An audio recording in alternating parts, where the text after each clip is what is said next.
So, welcome all. I hope you are there. Let's see if we can actually see if the participants are here. Well, now I'm actually having the share screen, so I don't know. But I will hope that you are there, dear possible applicants to the game design and production major here at Aalto University. And we are here, myself and a bunch of other cool people from the program. And we plan during the next hour to explain a bit about what our studies are like, and we'll also have a chance for Q&A closer to the end, so stay tuned. But yeah, Perttu. Yeah, so Mika, let's keep the chat window also open so we see if people write to the chat. So feel free to ask questions there also while Mika is presenting. That's probably a good idea. Can one of you have the chat window? Can you do that? Because I'm having a bit of like lots of different windows here now because of the... Yeah, Mika, are you recording this or is somebody recording? One participant is asking for that. We probably should. It shows it's, it's recording. At least I'm recording, and there will be a recording available. Good. Great. All right. So we can kind of probably move on with the presentation. One more. There's a question in the chat. How do we share the recording? I can answer to the question via the chat, so you can start. All right, good. Okay, great. So, welcome to Aalto University, and here present today, Perttu, do you want to introduce yourself? Yeah, hi. This is me, and that's me, old me, previous me in the picture. This is kind of running joke that academic profile pictures are always like 10 years old. Yeah, so I'm a professor of computer games at Aalto and running a research group, teaching many courses with Mika. There will be some examples of the research games later on in the presentation. Yes, and I'm Mika Junnila. I'm a lecturer in game design here, one of the main staff members, and then we have amazing student representatives, all of you second-year students. So I guess you can just say a couple of words about yourselves in free order. Maybe we can take the order that's in the slide. So maybe Jenny, you can be first. Okay, hi everyone. I'm Jenny Varila, second-year student. I'm an artist. My background is in graphic design, and I've done advertising before applying to Aalto. And yeah, I guess that's it. It's been amazing 1 year at this point, so really recommend. I didn't have any experience in game design before. I'm always been interested in games, but teachers encouraged me to apply even though I didn't have that much like technical experience, and it's been a nice adventure this far. A lot of fun projects. Yeah, what about Abhishek then? Yeah, hi everyone. My name is Abhishek Jaiswal, and well, as Yanni said, it has been a great 1 year over here. And even though I don't have a technical background, I do come from a little bit of programming side, and I'm trying to switch over to the game design side, and that has been my main focus during the program over here. And it has been really great so far, and I hope you guys would find the same through the slides that we have. And then Markus here actually representing the Master of Science side, as we have these two majors, which we'll get back to. But what about you? Yeah, so hi, I'm Markus, and yeah, I'm from the science side, and my background is in computer science, and I did my bachelor's here in Aalto. So, yeah. So this is like my 6th year in this school and my 2nd year in the game design. So as you can already see, one of the things we are maybe most happy about in our major is that we get a really cool student body of very different kinds of people with different backgrounds and different interests. And already if you just take a couple of people like this, you can see how different people's backgrounds can be, and that's really a super great opportunity to actually be able to make games together then. But we'll get back to that. So now you know who we are. Something about the contents of this actual presentation and webinar. So we'll give you some general information about both the Master of Arts and Master of Science game design and production majors here at Aalto, and I think one really nice way to also get to know us is to look at some example projects that our staff and students and alumni have been involved with. So we'll show you quite a few examples. And of course, we also want to leave space for discussion and Q&A. So even if we can already try to pick some questions from the chat, there will be also some time just reserved for that closer to the end. So this is the plan. Something about Aalto. So Aalto University is a multidisciplinary community of bold thinkers where science and art meet technology and business. So that's the vision. And I think actually if we think about the game design and production major, we really kind of embody this vision of Aalto quite well. There are few places where this happens as naturally as in games, where we actually need both science and art and technology and business to make successful games. So I think we are kind of a prime example of this idea that is behind Aalto, which was formed about 10 years ago by merging 3 universities here on the capital region of Finland, the University of Technology, the University of Art and Design, and then the Business University. And a couple of extra points. So the best design and technology university in Finland, that's what we think. But this is also based on rankings. So we are actually really high in global rankings. I think we were in the top 10, for example, if we look at global rankings of design schools. And also the technical side has been doing really well in rankings. Perttu, do you know the exact numbers from? I don't know.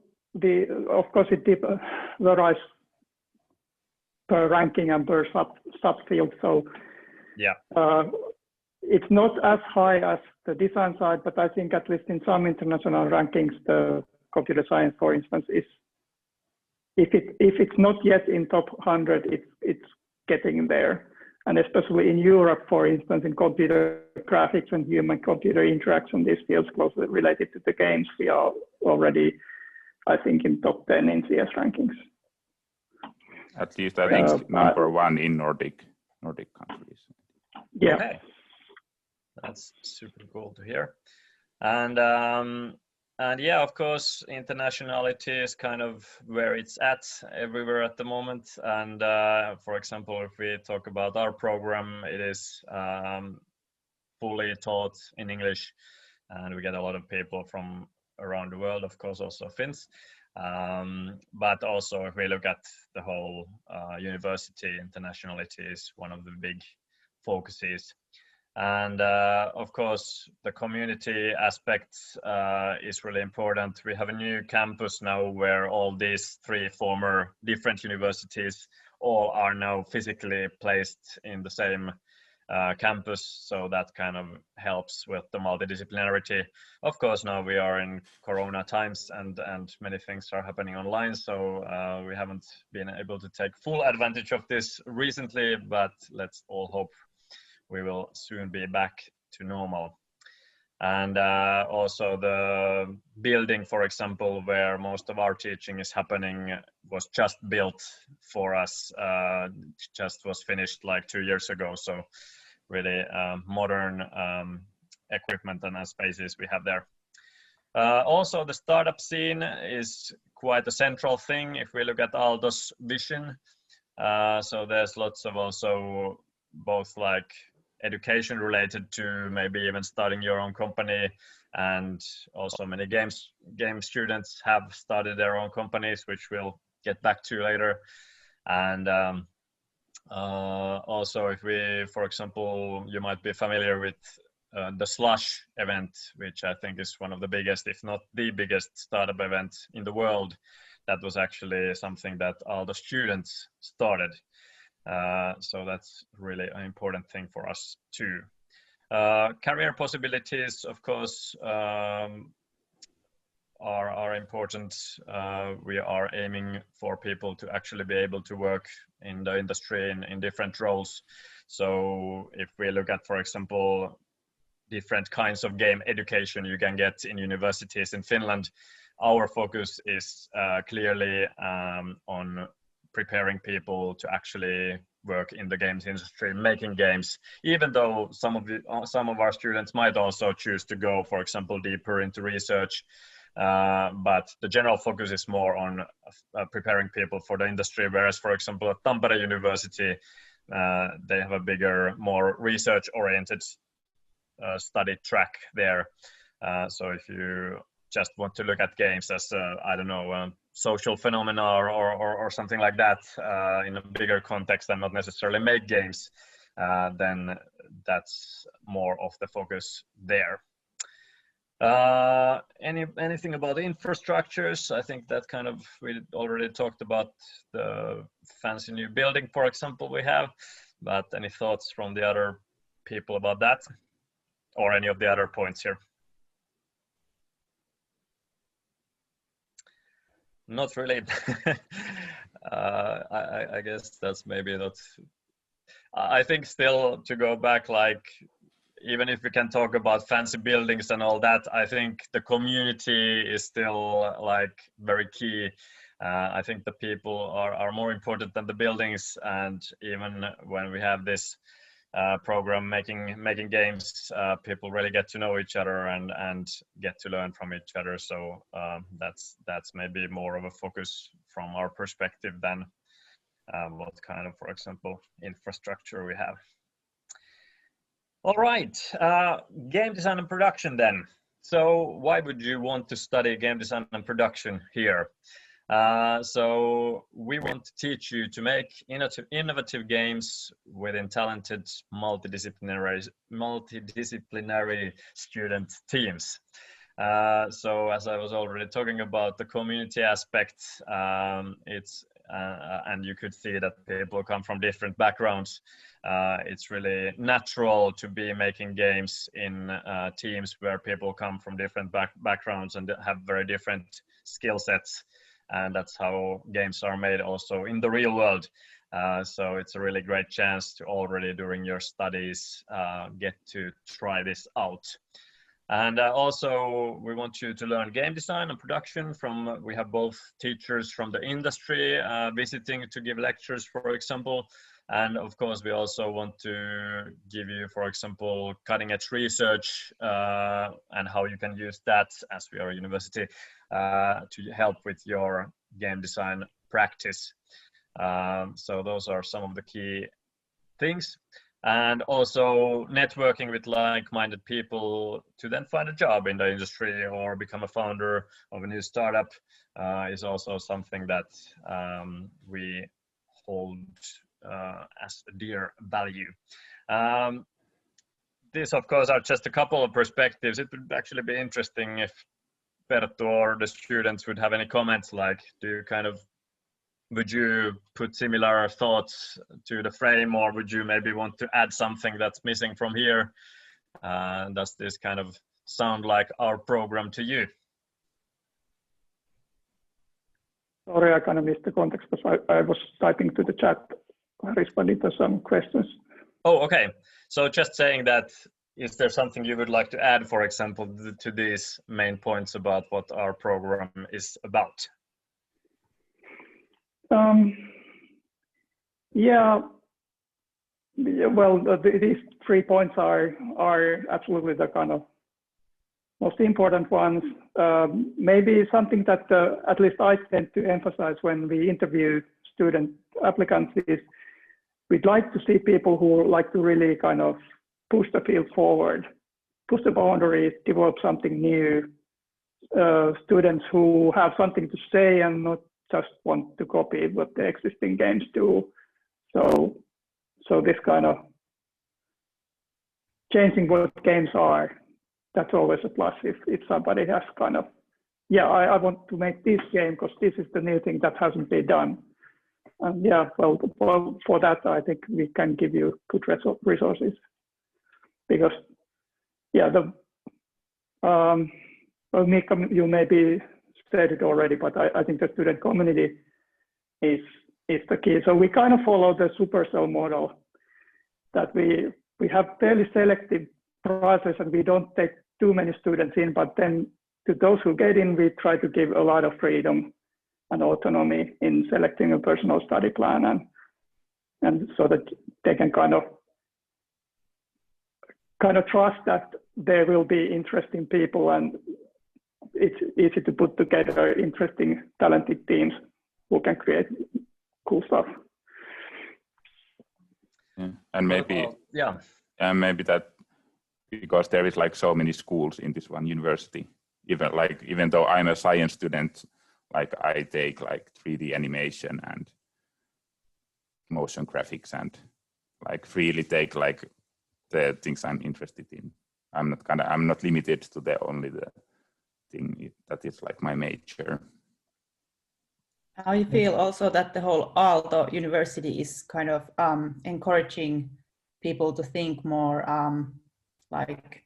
as an entrepreneur, kind of like the whole startup culture is very good example. Like we are very independent, as you said, and we kind of Aalto gives us the tools to be innovative. And if I can add to that, in my experience, I've also found that enough opportunities and resources were provided by the program and all to so that we could maybe expand our skill set as well, not just maybe focus on one thing that we know, but maybe try out different things and gain skills or knowledge in that as well. So that has always been a great part of the program as well.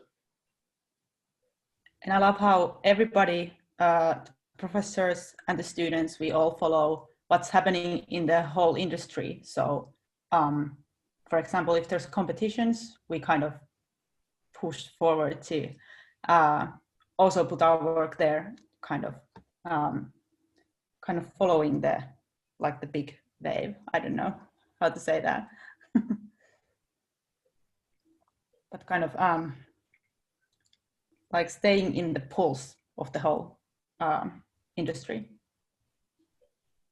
Yeah, the game industry is of course quite an elusive beast in the sense that it's changing a lot all the time.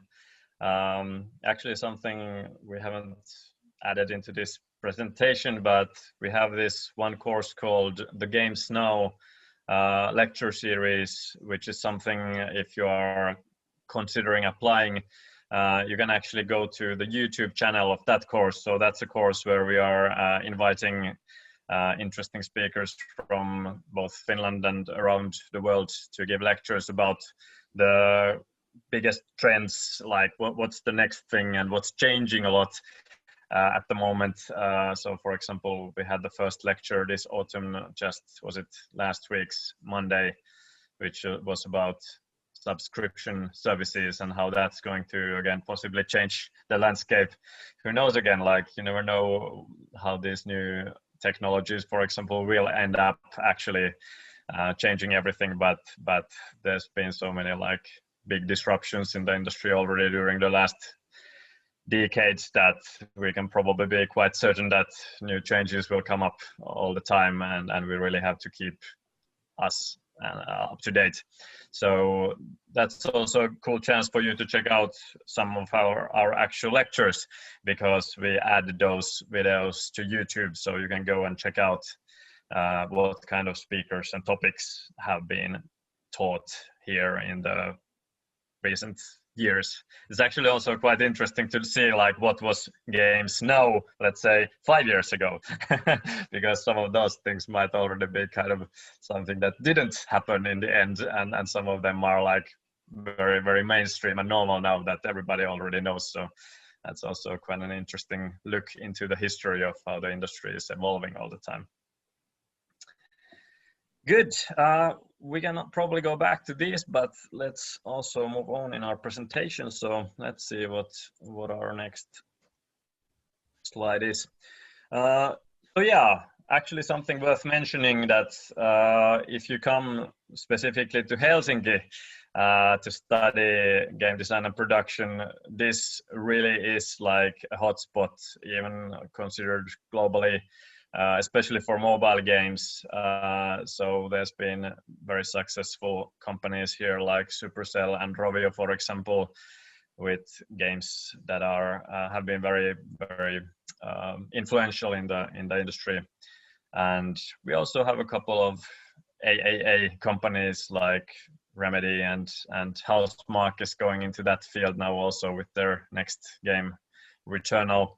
And quite a few of our students then end up, well, we'll get more back to alumni stories later, but end up working in those companies.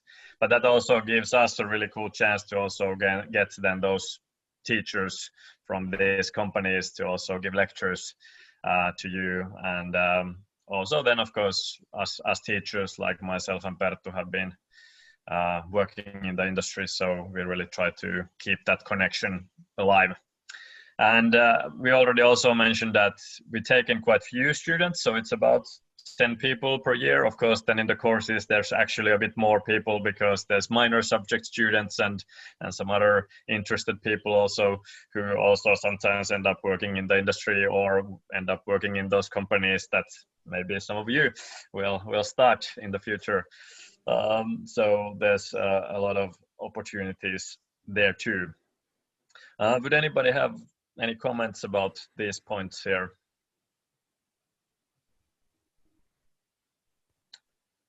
Not really. Well, it's worth to mention that we have a really nice group of different people from like different, like Markus is from been studying engineering, and I have a background in art direction, and Abhishek. Actually, I don't know your background, but we've been working together in a team, and that was really fun. We kind of like everybody has their like clear role when we do projects together, but still it's very like the diversity is huge. Yeah, I guess actually funny enough, but I guess all of you were in the deep project. Yeah, so that's a shared experience. We also try to always change the groups during the years when we are making multiple games, so that people get to network and get to know each other better, and not only a certain group of people, but at least you have one shared experience also that you've been part of. So maybe we can actually go back to that a bit later when we talk about projects. But that's going to be interesting to maybe hear more about. Good. Something about the structure of the program. So we have, as already have been mentioned, both a Master of Arts and Master of Science major. So the Master of Arts, Game Design and Production major is under the New Media, Master of Arts in New Media program in the School of Arts of Aalto, and then the Master of Science track is under Computer Science in the School of Science. And these both majors are planned to be 2 years, and we work in very, very close collaboration. So as Markus, for example, pointed out, even though he's doing a Master of Science in Computer Science, he has also taken some courses in, let's say, 3D animation, and of course then the games courses that everybody does together.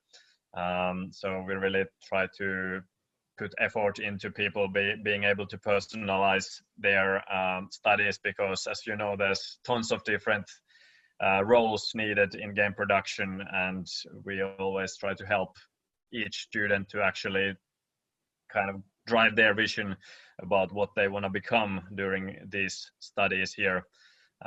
So that's important for us.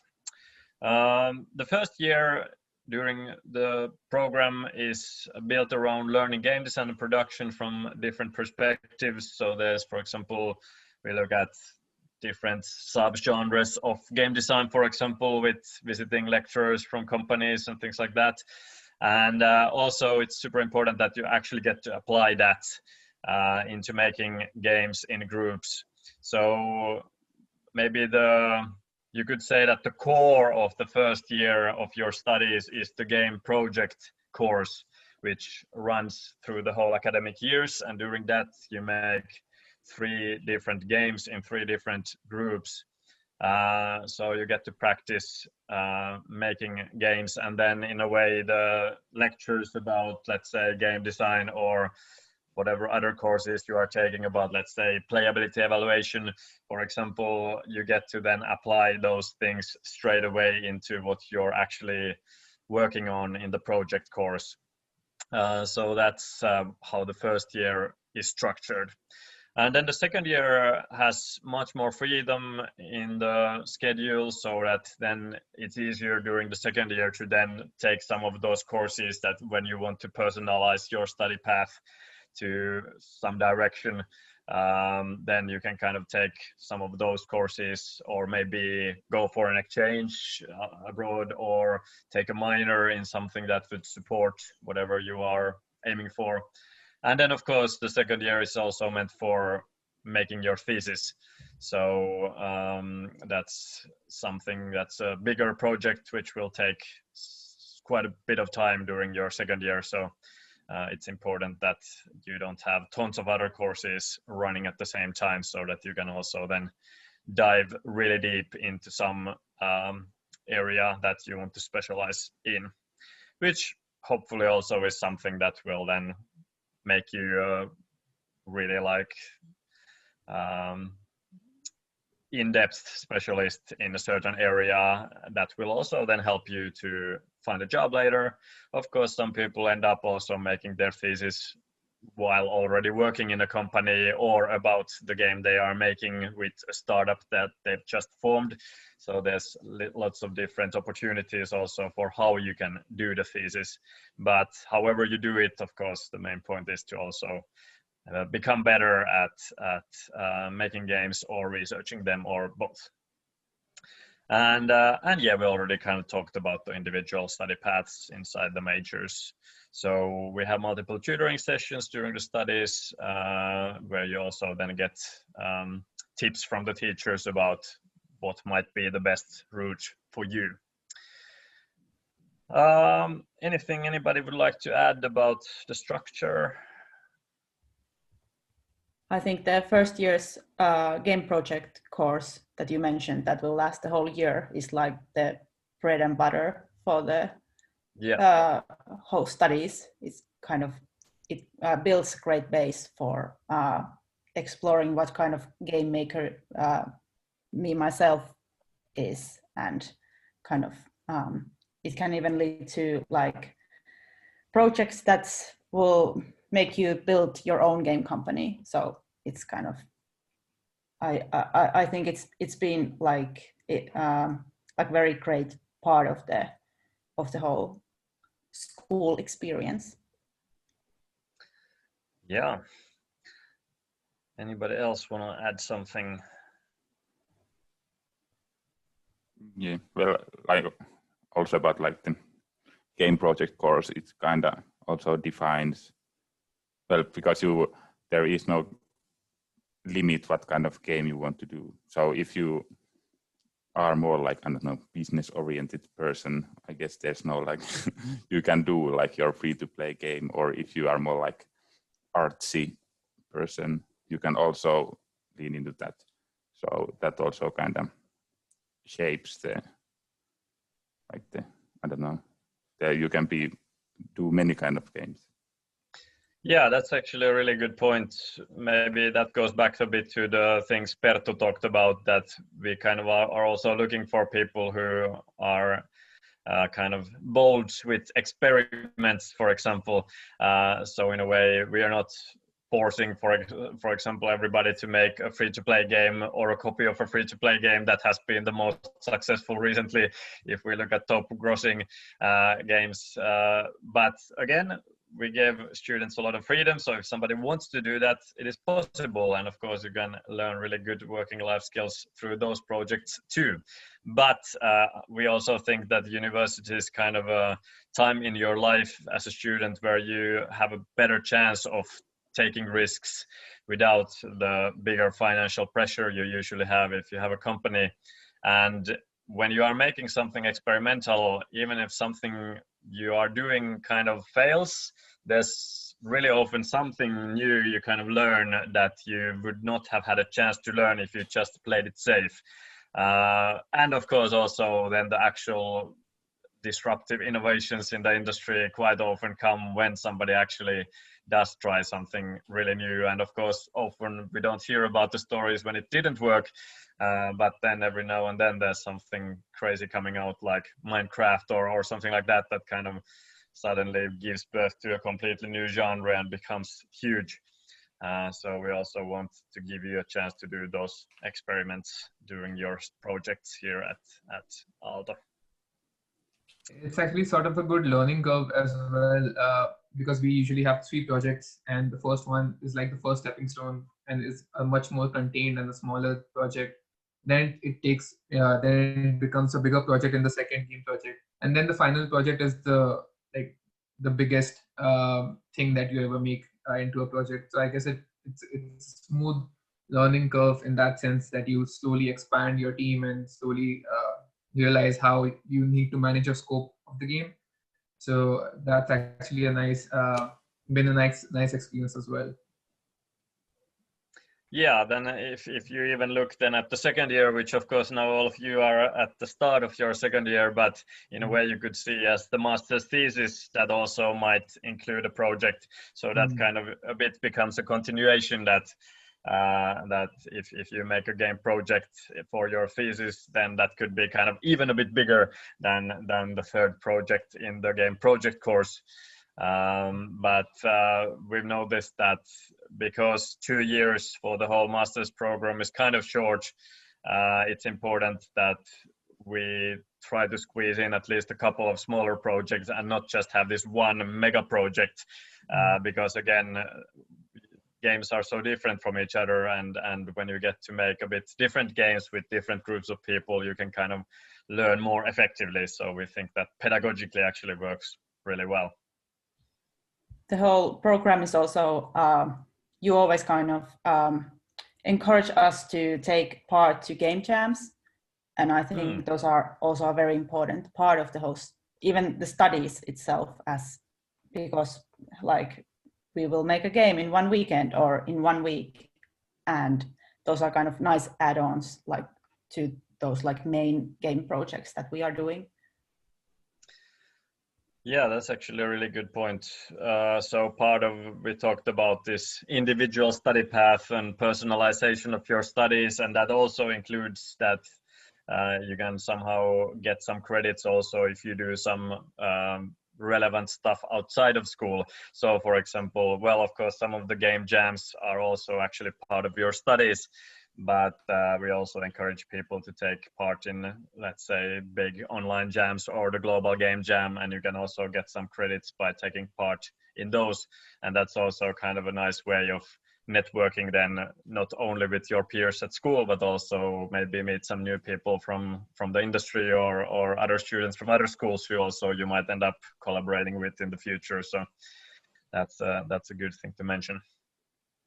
And I would like to encourage people like me. I didn't know anything kind of when we started last year, like in the first like September, I didn't know anything. I would have never believed how far I get when we reach the spring. Then like it's a huge learning curve.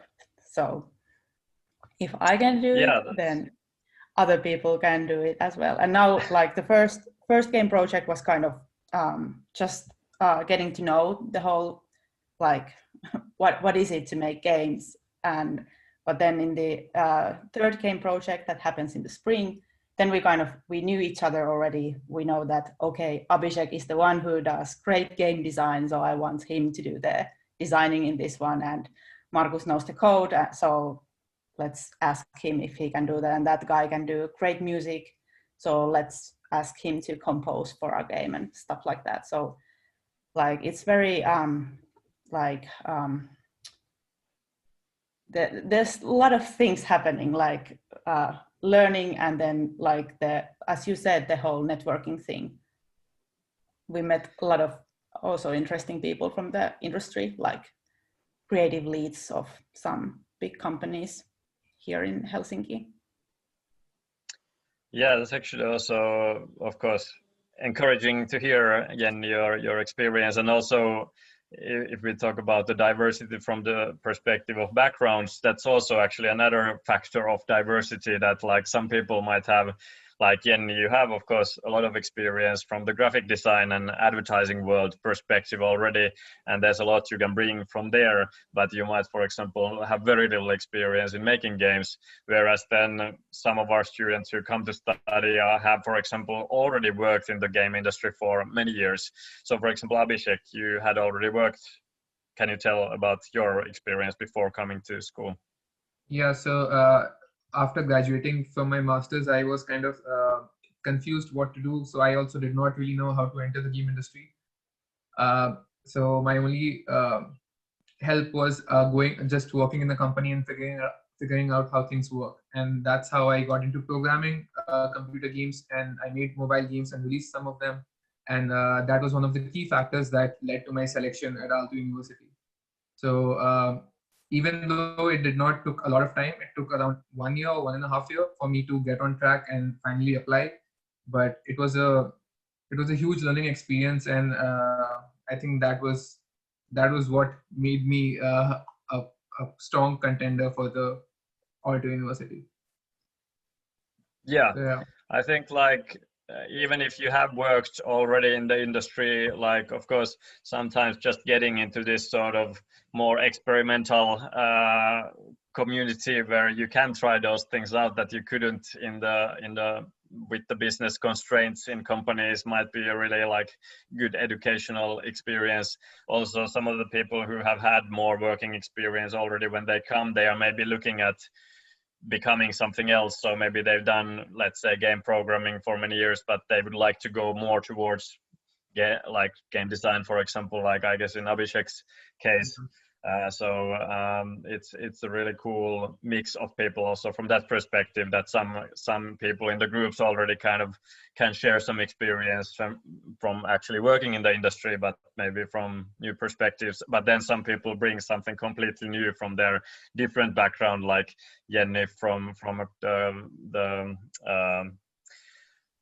using the advertisement world, for example, or for example, we've had people with, let's say, we've had an architect, and we've had a psychologist, and we've had a film director, and like all these very different people with different backgrounds.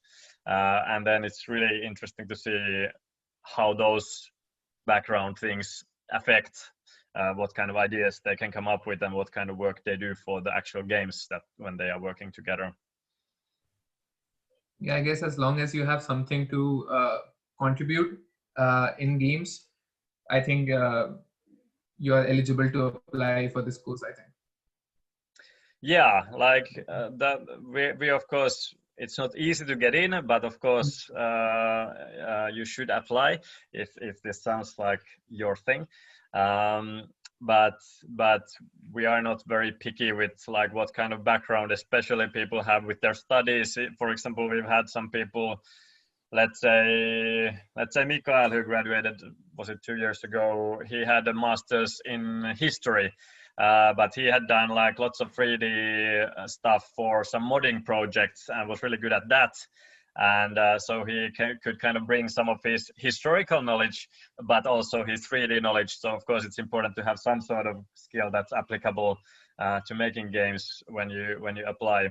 And now Mikael is working at Housemark, I think as an environmental artist, if I remember correctly, or something like that. So I don't know how much he can use his history knowledge there, but as long as you have something that you've gained some good enough skills that you can use in making games, then we don't mind in a way, for example, what your education specifically would be, even though, of course, relevant background education is one good way to learn things like the different aspects of making games. So that's something we would be dissing.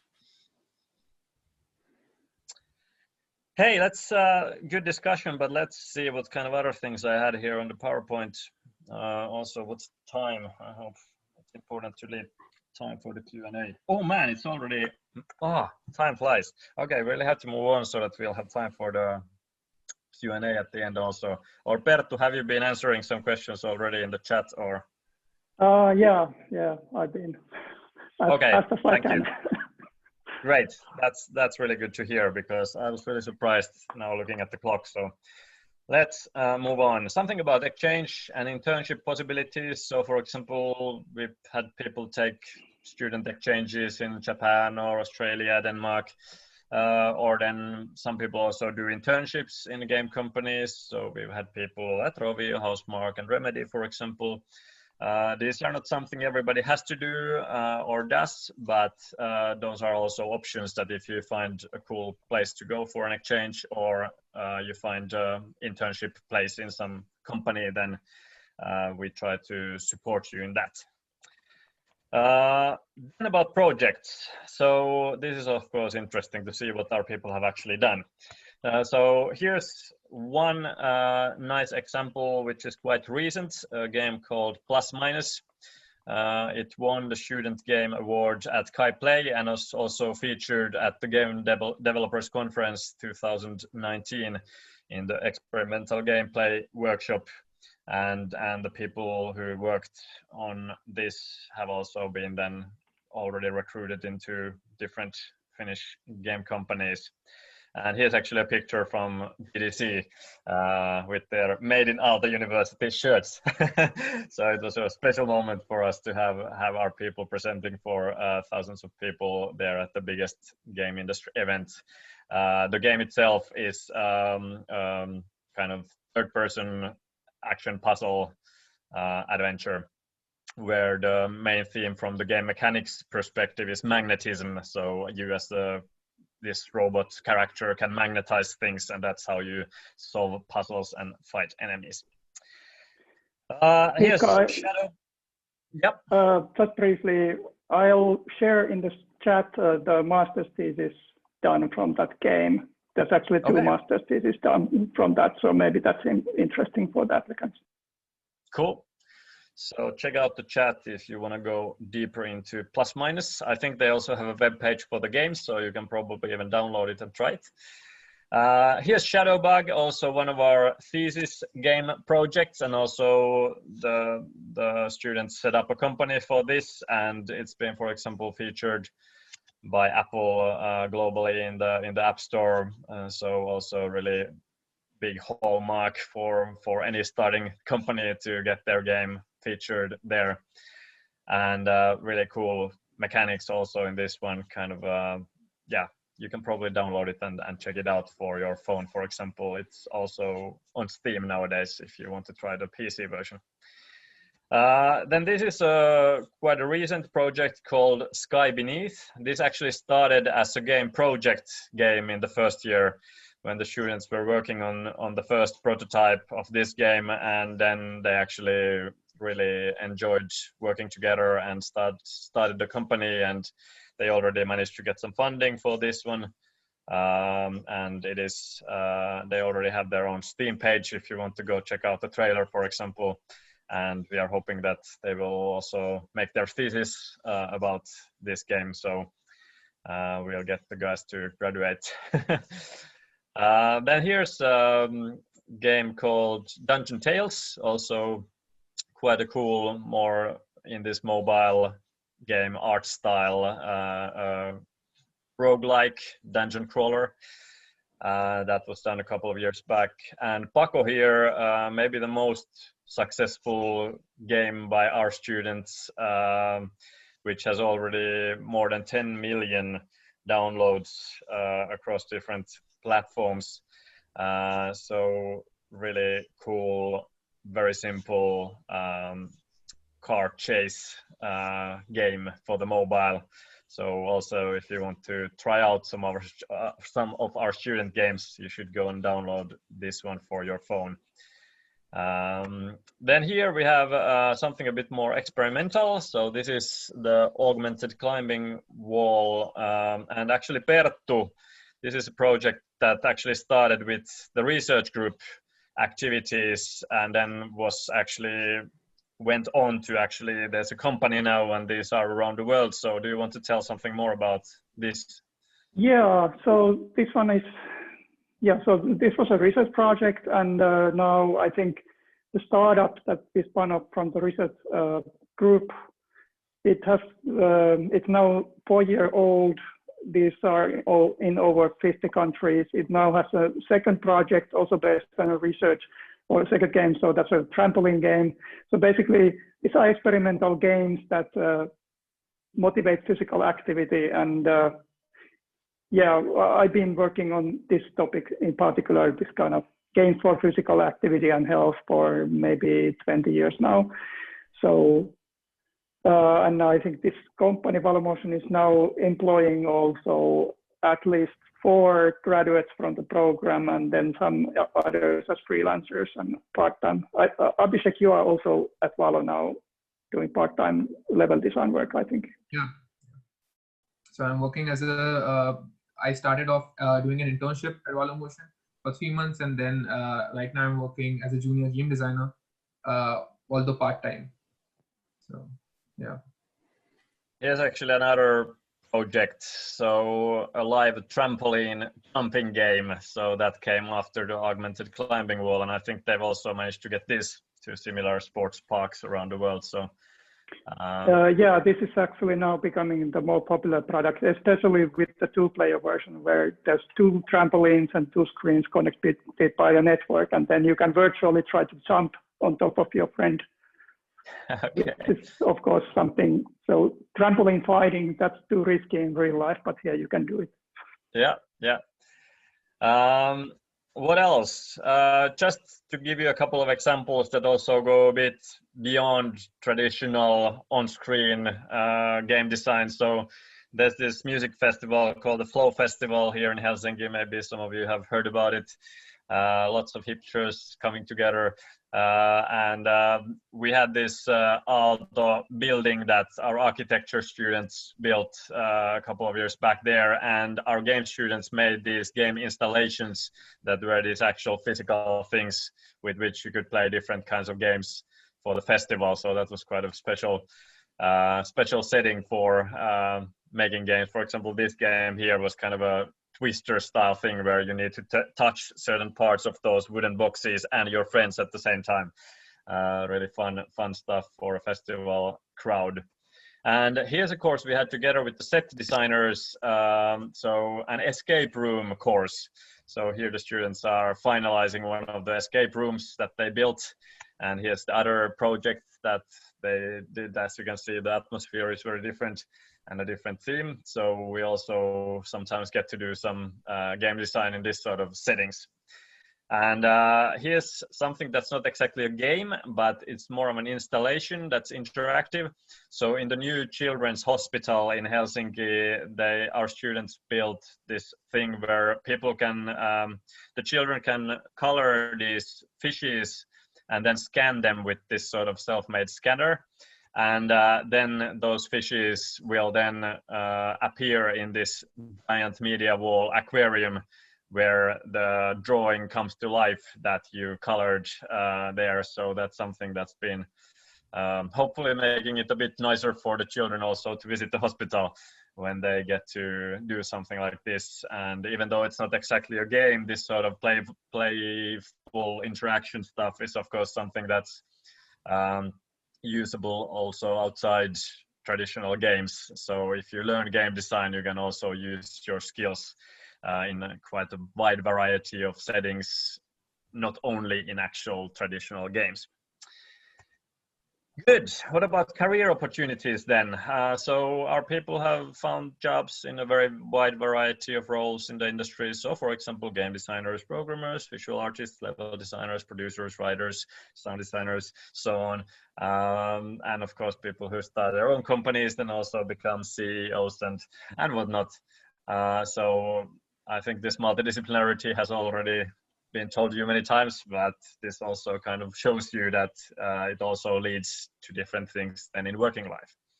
And if we look at briefly just some games that our students and alumni have been working on, then in working life, for example, Control by Remedy or Quantum Break before that, and Returnal, the new AAA game by Housemarque that hasn't come out yet. There's many of our students actually working there on this game, so very excited to see what this game actually ends up being like. And some older classics also, for example, Clash of Clans here, Walking Dead, No Man's Land, augmented reality stuff has been also being worked on at the company Next Games.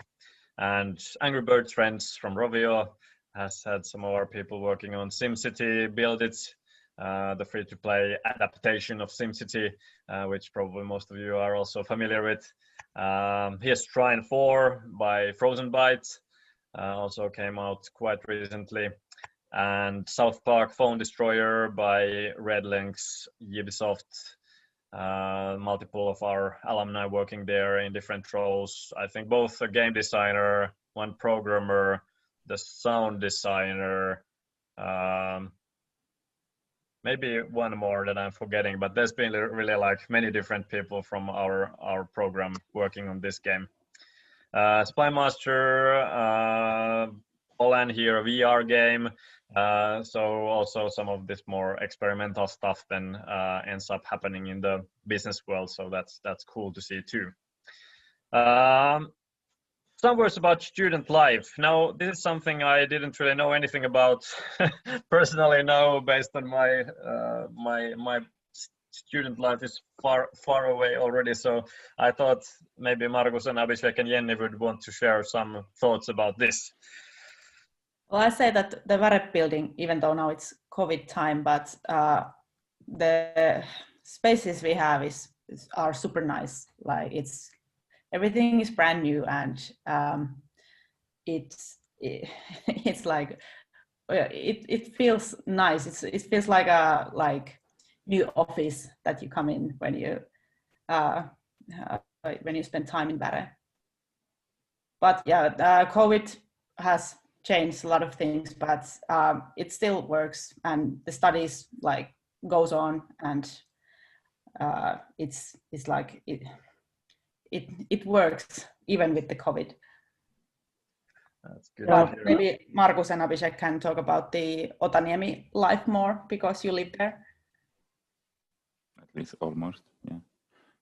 Yeah, maybe like student life. Like I'm from the science side, and I think kind of the student life is more vivid in the science side, because there's like more history there and like more parties and stuff. But of course now there's nothing because COVID. But otherwise, yeah. And anyway, like I think like I don't know if there's like non-Finnish people in the chat or in the here. Like in Finland, there is like this pretty strong this kind of student culture, and like all kind of like I don't know happenings and odd things you can do if you just find. And of course, like I'm from a small town, so this like big university with tens of thousands of students. There's like you can find kind of like your hobbies here and kind of the things you're interested in. I don't know, if you play some instrument, you can go to play in a band or whatever. There's like a lot of people here, so you probably will find a lot of stuff. Yeah, there are a lot of associations as well. Some you might know, some you might not know. Some are really weird as well. So there are like all sorts of things that one can do. Parties for sure, and some hobbies also. I think there are a lot of options over here for science and arts people. So I think it's a pretty I would say lively life over here, since student culture is so strong and a sense of community is so important over here. So it's really nice, and everyone is really friendly as well. There are a lot of activities and events that keep happening. So it's a pretty lively community, I would say, and active. Yeah. There's a question, but Carol, of overall, we don't have overalls because because game design is more like art thing, so and art people don't wear them because I don't know why, but I have black ones because I'm computer science student. Okay. The gaming industry. Oh, sorry. Yeah, no worries. Just go on. Jenny. The game industry here in Helsinki is also.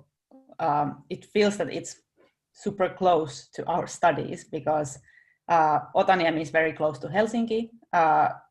It's kind of easy to meet the people who actually work in the industry. So I think it's pretty interesting. And even though it's COVID, once again, we've still arranged some fun little meetings with safe distances. So students find their way to have little parties. Yeah, and this year is, I'm so sorry for your student life experience this year, but I think the people who apply now and would be starting in September next year, let's hope the situation is much better. And at least I think that globally,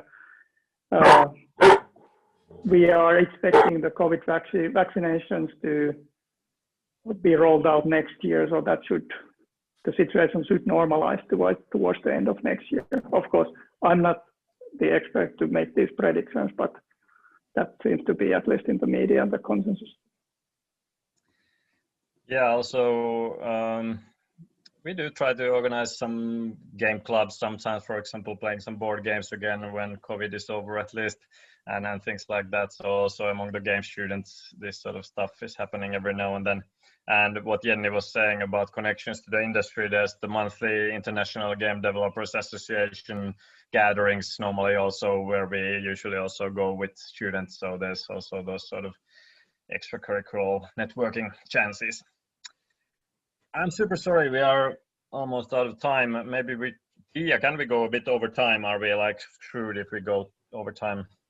You can go a little bit over time. Nobody's thrown out or anything. Great. So there's this slide also about Finland.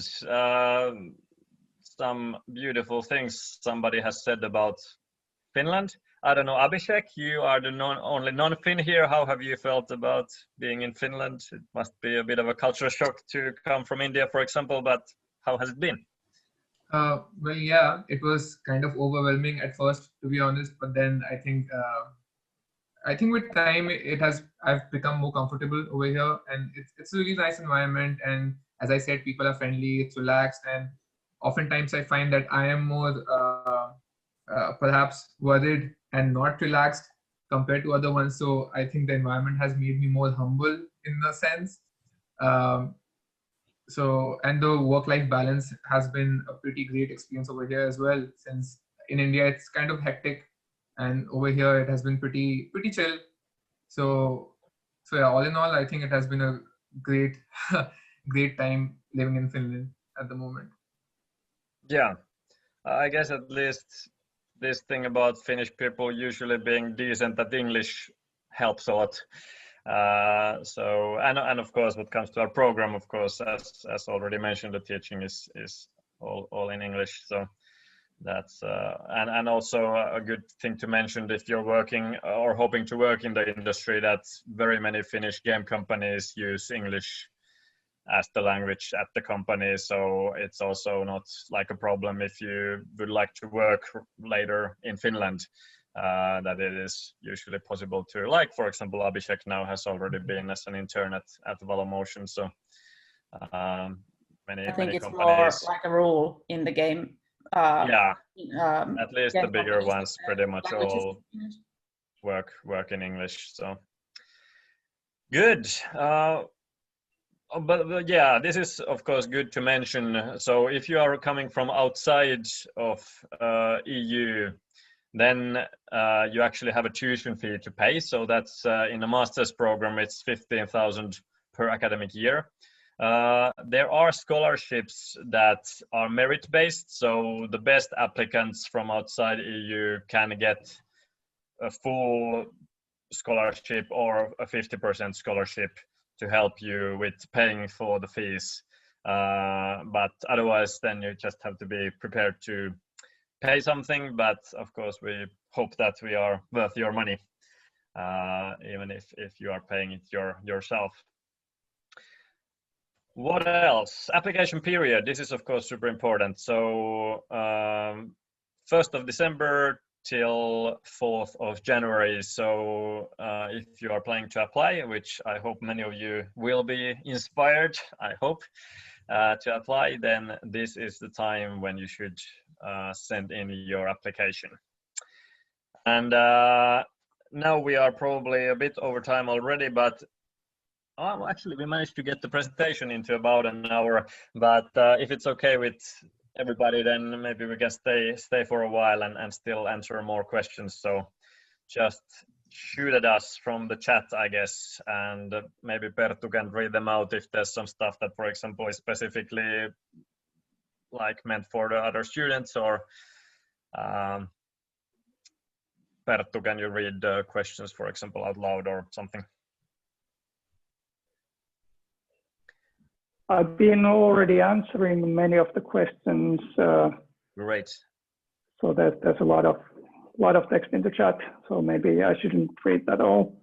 Yeah, maybe then if there's new questions coming up, otherwise. Yeah, there was a new question. New question about like Finnish courses. Yeah, I think those are offered. Abhishek, you maybe know better. Have you taken any Finnish courses? Yeah, I've taken 2 of them. So there are a lot of Finnish courses that are offered and all of different levels. So it depends on you how many you want to take. And I think for at least for international students, it's compulsory to take Finnish courses worth of 3 credits. But apart from that, you're free to choose which courses you want to take, what level you want to take. And apart from Finnish, there are other language courses as well. So yeah, there are a lot of options over here. Seems like there's a lot of international people online.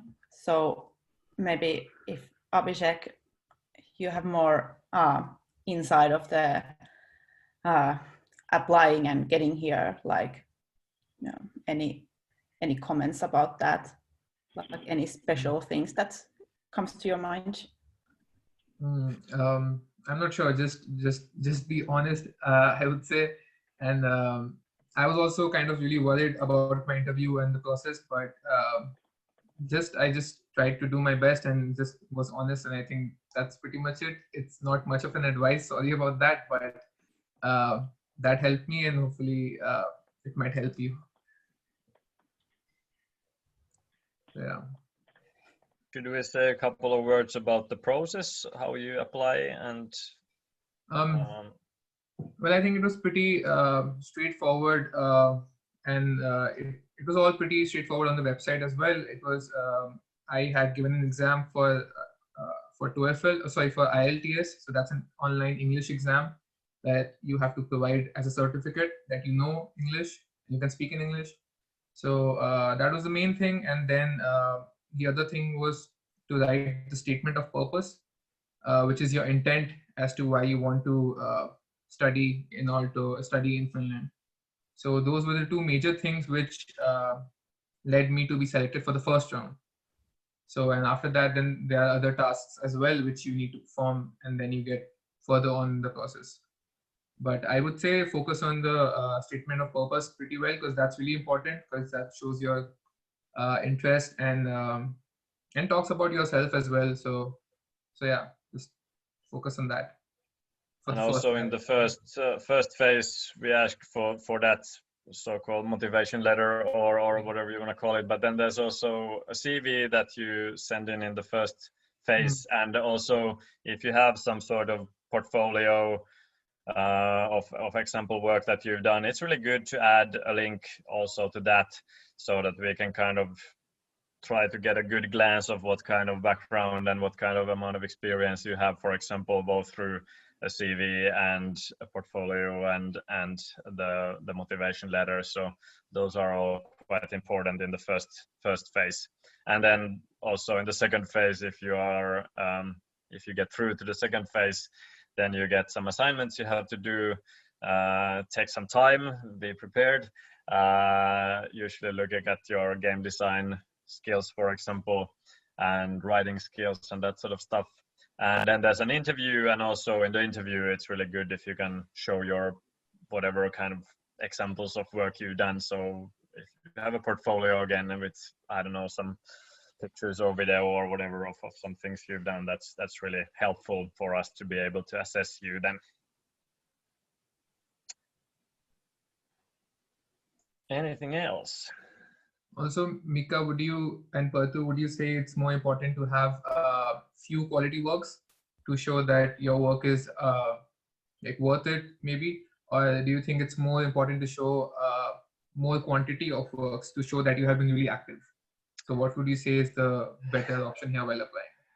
It's always a kind of balancing act. So both are good. So, but I guess since we kind of follow the T-shaped skills model, meaning that graduates should have this kind of T-shaped profile where the vertical bar kind of means that you can produce something of really high professional commercial quality, for be that code or art or design. And then the horizontal bar is kind of your auxiliary skills and expertise that helps you in teamwork.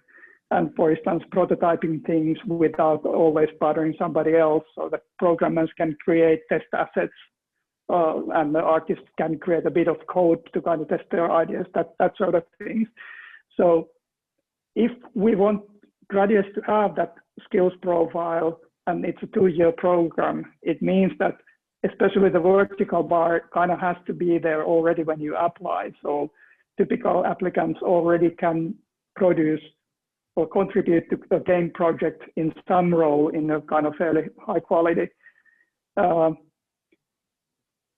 So kind of showing your best work is important so that we know kind of what's your vertical bar, but then also showing that you are willing to learn a bit of everything else and you are interested in new things and you're creative. So that's where the diversity then comes in. So basically focus on your best work, but then show some examples of something else where you can kind of outside your comfort zone, for example. Maybe I could still add that just something that might feel unclear to some people is that, for example, because of the multidisciplinarity and the kind of personalized study paths, we are not expecting at all that everybody who graduates has all the same skills. So for example, if you're like a visual artist, animator kind of person, will have a basic course about programming, so you get an idea, but it's not like we are expecting you to become a programmer during this time here. Exactly. And if you are a programmer, then we are not expecting you to become an animator, even though like Markus here actually, for example, is one of those multi-talents that actually has really high skills both in programming and visual art, for example. So maybe Markus will end up working as an animator at some point. We don't know yet, or a game designer, of course. So it really depends on your background, where we are also then taking you during the studies. There's a question in the chat about the language skills. I don't know what kind of fluent English is this person kind of meaning, but just to comment on that, for example, I have never worked in an English-speaking community. Of course, I know the language, but I just hadn't used it before the school. But like in the first few weeks, you kind of go into the mood of using English and like finding the vocabulary to work. So I think if like, I think that's a Finnish problem to say that you are not fluent in English, but when you kind of force yourself to speak, then it kind of just comes out. So I would kind of encourage to still apply if you have some cool skills that you want to develop here. Of course, like the research kind of language and the vocabulary in that scene is kind of very specific, and I for example had to kind of concentrate on kind of learning those words that the research people pops out when they have their presentations. Yeah, thanks, Jenny. Absolutely correct. So you don't have to be fully fluent, but you need to be able to work in an English-speaking team. And nobody is perfect, and then your fluency grows when you study, definitely. For example, Abhishek has been slowing his style of speaking as as the longer he's been at school, because he knows we Finnish people are a bit slow.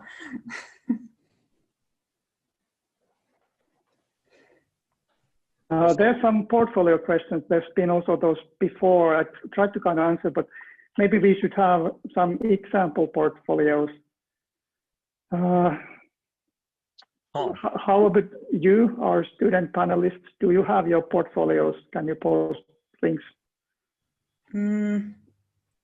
Because we've kind of vetted each of them and we found them good. So. I can post my portfolio, what I used when I applied in the first stage. Yeah, that would be cool. That's cool. But it was also like the motivation letter was a big part. At least I felt that it's a big part of it, as my works are like graphic design works. Yeah, but graphic design it's very common to apply with that background. So the motivation letter, yeah, we could say something about it. Yeah, when you write it, try to get into the mindset of somebody who has to read 100 motivation letters in a really short time. It's really exhausting to read them. And if you start with like, I have loved video games since I was a kid, then that's not super original. So try to, in the first paragraph already, try to kind of explain why you are kind of something non-average or something. It's hard, but in the end, that motivation letter is also, at least to me, it has less significance than the portfolio because it's so hard to write something really original. So we can't spend too much time on the motivation letters. So be short, try to explain why you are kind of an outstanding applicant. And in the second phase, we all we had a assignment to do. So when the interview came, we had the assignment that we talk about. Then we talk about the motivation letter as well. And then we had our portfolio, but I think all of us have maybe kind of adjusted the portfolio for the interview. So for example, this link that I sent, the portfolio was kind of shortened and kind of more on point when I went to the interview. Yeah, that's a good thing. The portfolios will naturally look very different for visual artists and programmers and whatnot. So just kind of think what's the most effective and impressive way to communicate what you are really good at. And it can look very different depending on what background you have. And of course, always when you have concrete examples in somehow visual and concise form, that's usually a great thing to have. Abhishek, you have some newer projects there in your portfolio as well. Are you going to add Deep there as well? That's our VR game. Yes, that is my plan, but since it is still pending in some competitions, so I'm kind of waiting for that. So otherwise, but my cover picture has Deep written on that as a teaser for that. But yeah. But go to check Abhishek's portfolio. There's also work from all of us. Yeah, so even my portfolio has a lot of game-related projects, a lot of video editing, some animation as well. But while I was applying at Aalto, I rearranged them so that my game design portfolios are at the top. So yeah, be sure to focus on what you want the teachers to see. Yeah, again, especially if you send the link already in the first phase letter, I go through them, but I don't have too many minutes to go through one portfolio. So it makes sense to kind of have the highlights first. Yeah. So definitely start with the newest and best projects and not with the old ones.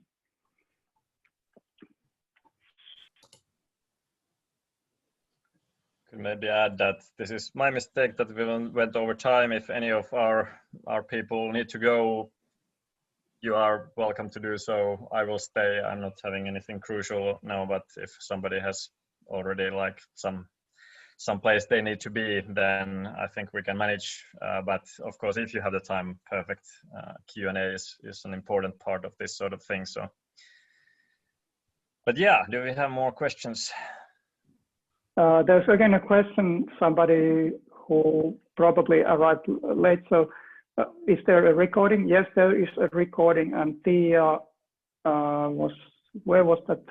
Yeah, I'll repost that high up in the chat. Yeah, thanks.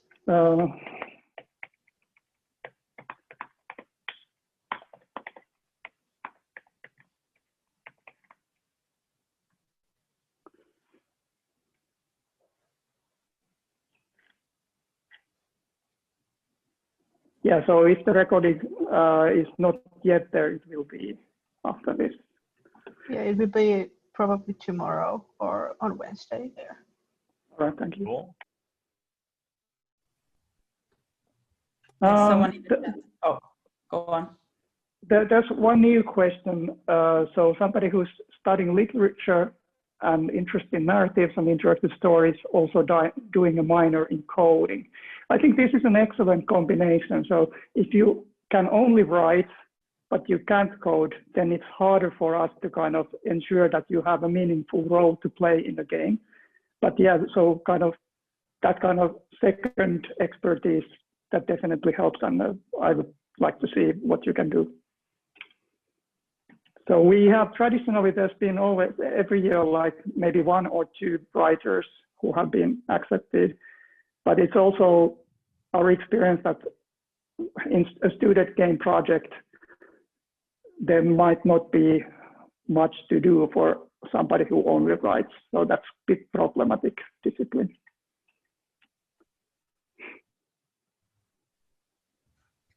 All in all, I could maybe mention that Media Lab, which is the kind of unit in arts where the game design teaching is happening, has a long background in interactive storytelling. Actually, I graduated from Media Lab some years back, or it's quite a few years back already. And back then we didn't have a game design and production major yet, but we had this focus area called interactive audiovisual narrative. So we have, for example, some storytelling courses and, for example, a course called generative and interactive narratives, which are not strictly game courses, but many of our students with an interest in game narratives also take some of those courses. Yeah, I'm also now preparing lecture on using the latest generation machine learning models like GPT-3, GPT-2 from the narrative perspective, what are their kind of opportunities and challenges, that sort of thing. Yeah, so that's a great example of the cutting edge research actually being bound into this topic. So that's some new machine learning AI stuff, right? Yes, cool. Correct. Do we have more questions?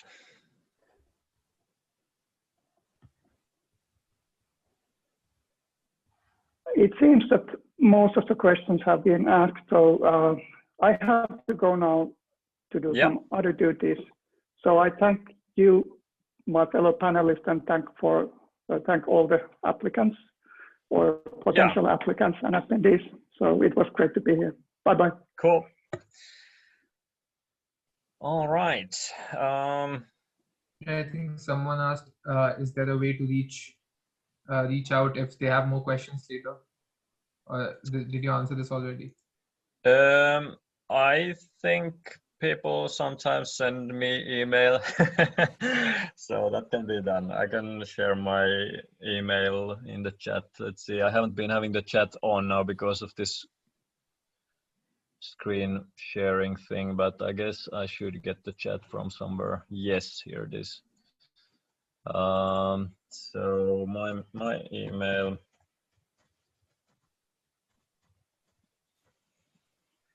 is here.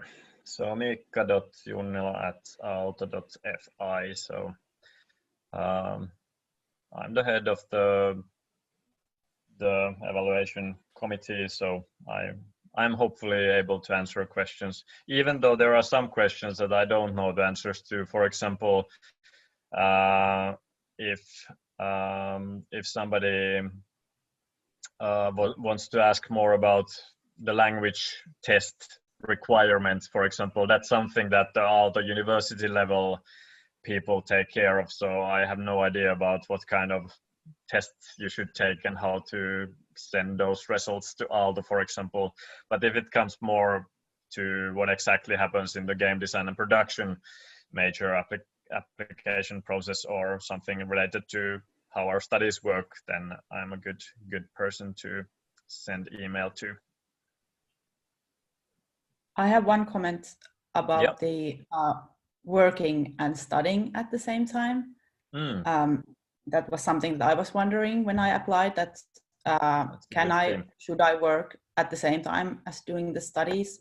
And I continued with some work projects during the studies, when the studies started. And at least in my personal experience, I would highly recommend to concentrate on the studies, and you have the rest of your lifetime to work. So if that's possible, then use the time for the studies, because it is very intense. At least the first year is very intense.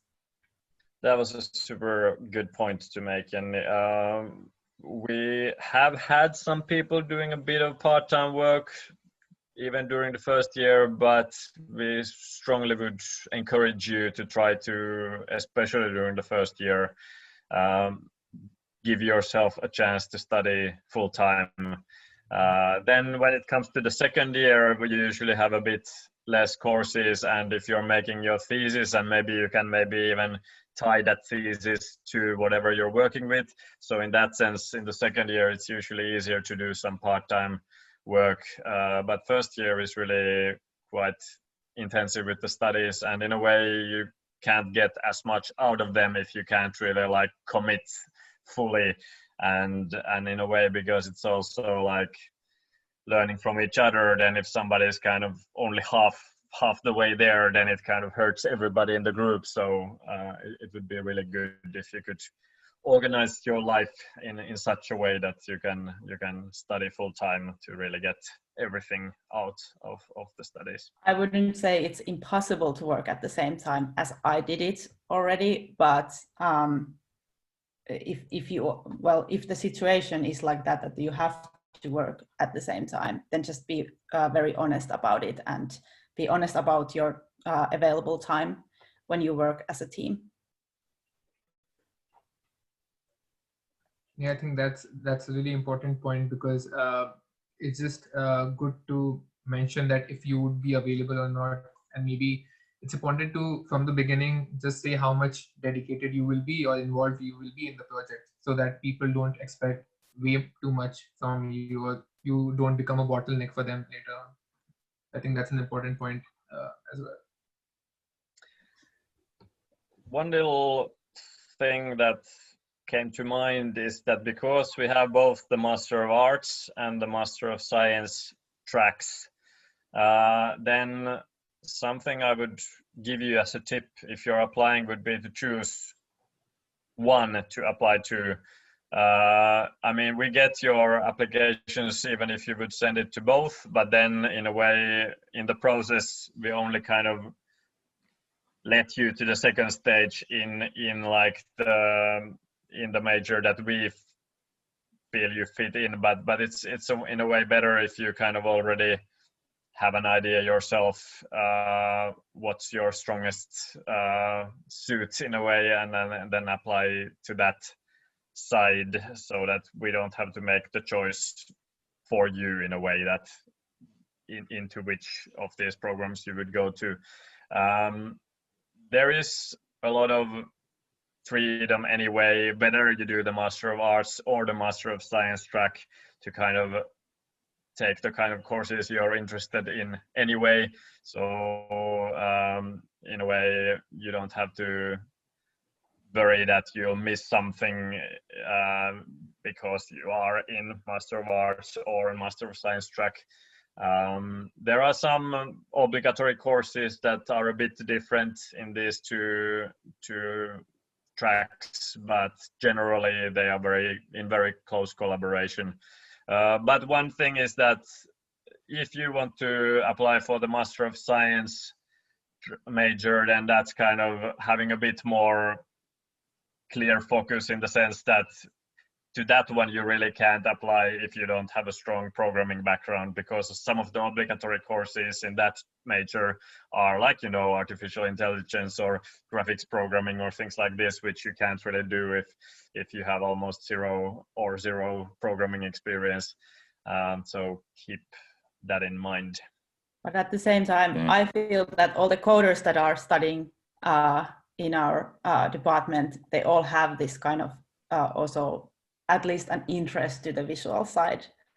For example, Markus is a very creative person, even though his title might be a coder.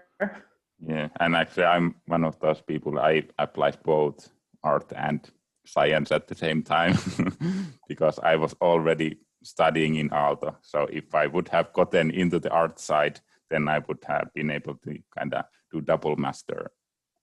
And you wasn't sure which side you get in, right? Yeah, because I got the email from the art side, so I had my art portfolio in the interview. But yeah, that's a bit funny. But then they asked me some questions. Wanted to also see some of your programming skills. Not to say that, as Perttu already earlier said, it's even if you're applying as a programmer, it's great if you can show some beautiful visual work that you've done. But yeah, then on the art side, generally you can kind of apply with any background, but in a way, if you are clearly a programmer, then the Master of Science track might be a more natural fit for you, even if you have interest in other things, like for example you would maybe want to work more as a game designer later or something like that. If you are have a strong programming background, it would be important that you are ready to do some programming also in the project, because that's still a skill that's very important in making games, and actually a really good combination also with game design. So for example, both Markus and Abhishek have done both programming and game design, even though Markus is on the School of Science track and Abhishek is in the Master of Arts track. So yeah, there's flexibility there. Yeah, and they're both still very creative people, even though there's the coder background. I think both people in our track. Yeah, and like even in the game projects, like I'm not only coding, I'm still doing like 3D and stuff. So you are not, you have to do only only the thing you get in. So.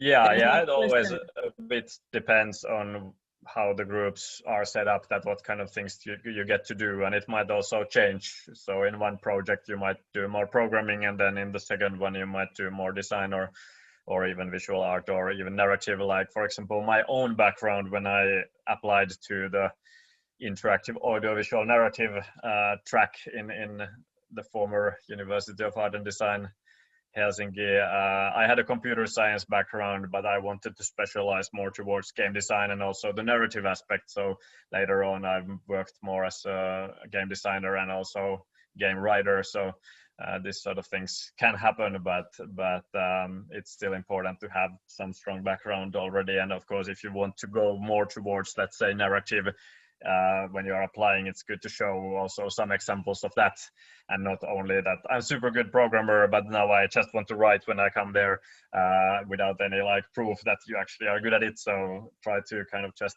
show a good range of examples from your different skills. We talk about creativity, and now there's a question that do people with technical background have less chance in being accepted in master studies? That's a good question. Again, like if your focus is in that you're not like somehow wanting to change completely from game programming to something else, then the Master of Science track is probably more reasonable.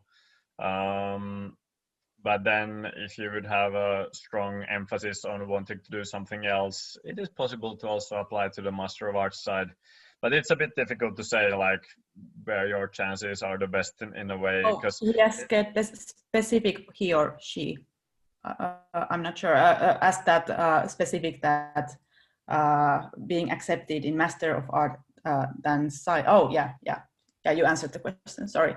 Yeah. So it really a bit difficult to say, because we are always like, when we are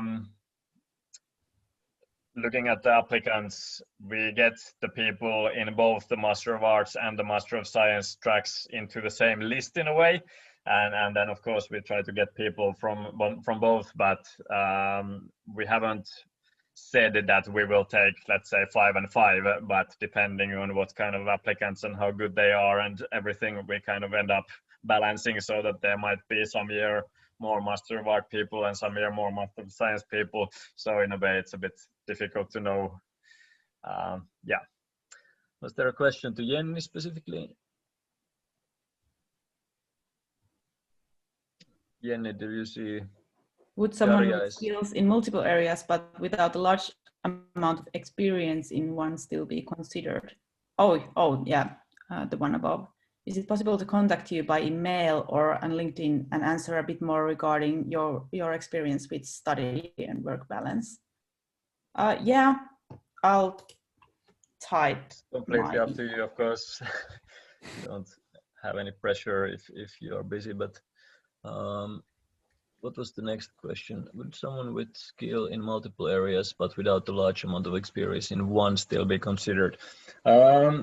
Eden, that's again, like we talked about the T-shaped skill profile. So usually it would be important to have one kind of spearhead skill, so to say, that you already have deep knowledge in. Of course, you are very free to apply even if you have a very broad generalist thing. And if we consider that in a way, as a generalist, you have deep enough skills in general that you can meaningfully contribute to game projects, you might have a chance. But if you have, like, let's say very like basic knowledge about tons of things and nothing that we know that you'll really be good at this, then it's usually harder to get in. So generally it's good to try to show when you are applying that at least in this one thing I'm really good, and then of course if you know other things too, that's all the better. But again, we can't say like yes you will get in if you have this, or no you will not be getting in if you don't have this. So it really quite much depends on all the applicants, and of course also the who gets in is not always about how good you are, for example, as an applicant, but it's also about how good the others are, because of course the level always depends on the year, even though I would say generally the level is super good. But yeah, always worth a try if this sounds like your thing. But of course, if you can already say, for example, that I will certainly be able to contribute to the programming or the design or the writing or the whatever. Actually, we already mentioned sound, and that's been a bit of a special case in our case, that if your speciality like the strongest specialties in sound, then usually you would probably want to apply to the other major in the media lab, which is the sound in new media major. So most of our sound designers in the game projects, for example, come from that other major because they are focusing more on the sound design stuff. But there are always a couple of people every year usually who specifically want to specialize in game sound and music, and then those people usually take a minor during their second year doing some of our game courses together with the game majors. So if sound is your like strongest thing, then I would maybe rather apply to the sound in new media major. All right. What is the time? Oh man, I was super surprised when I first looked at the clock when the presentation was still going. Like I thought that the presentation would take like half an hour and then we have half an hour for Q&A, but then turn out this sort of way of presenting with lots of people and a bit of discussion takes apparently much more time than a normal presentation that I would have by myself. Maybe last tips to the applying to the program. Yeah.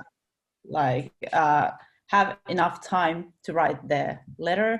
It took me maybe 2 weeks to complete it, and to do the portfolio, like have enough time to do all those things. Don't do it in the last few days. It's like it takes time. Yeah, always good advice. And also remember that if you get to the second stage of the application, then usually somewhere, well, the schedule always depends a bit on the year, but then sometime after the first stage, you get to hear if you got to the second stage. And when you get to hear you get to the second stage, there's usually quite a limited time to make the pre-assignments, which will also take time. Right away. Be prepared that even if you're, for example, studying full-time or working full-time, then you would somehow need to find time to actually make those pre-assignments well also. So it's a bit of a time investment you have to do there, but it's worth doing well, of course, if you want to get in. Yeah, and it was fun to do those. It was fun to write the letter, and it was fun to do the assignment as well. So yeah, that's good to hear too. And hopefully inspiring. Markus or Abhishek, are you? What are your thoughts? Yeah. Yeah, making the board game was fun. Writing essays is not the funnest. Depends on the person, I guess. I agree as well.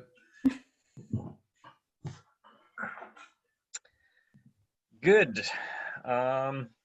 I guess on my presentation I still had like this see you soon slide here, but I guess we might try to start wrapping up soon. But do we have any final questions, comments,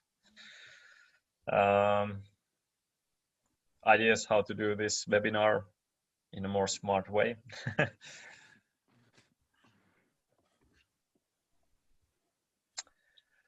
Seems like there's not much happening in the chat. Is this the final open day session for today? Open virtual day are only the webinars, right? I can answer to this one. Okay, so, great. Yeah. So yeah, this is the final session for today. And today was the day for the School of Design, Arts and Architecture. And also there was this game design webinar because it's multidisciplinary program. And tomorrow is the day for the business school, and then so on during the week. And then I would also recommend you all who have any questions or ideas or thoughts related to applying to Aalto to join the webinar on Friday at 2 p.m. Helsinki time. You can find the link also on the open day page. There is the admission person answering to your questions and telling everything related to the applying process. So I think that will be helpful too for if you are thinking about applying. Great, Tia, thank you so much. And I guess those are specifically the questions that I don't know the answers to, like something about the language tests and all that. So good to hear that you can get more info about those too. All right. So I want to say a huge thanks to Margus, Abhishek, and Jenny for joining. This was really great to have your perspectives. It would have been boring if it was just me and Perttu saying the official truth, but not really actually hearing from the people who are firsthand experiencing this stuff. And thank you to Tia for organizing these webinars. I think this is probably a really good way to get more info about this stuff for the new applicants. So, and thanks for all of you who actually took part, whether you were just listening to or actually contributing with questions. And I hope you got answers to your questions, and I hope we will see you soon, as we have on the last slide here, if you choose to apply. And also for that, best of luck. Shall we wrap it up, ladies and gentlemen? Good luck, everyone. Great.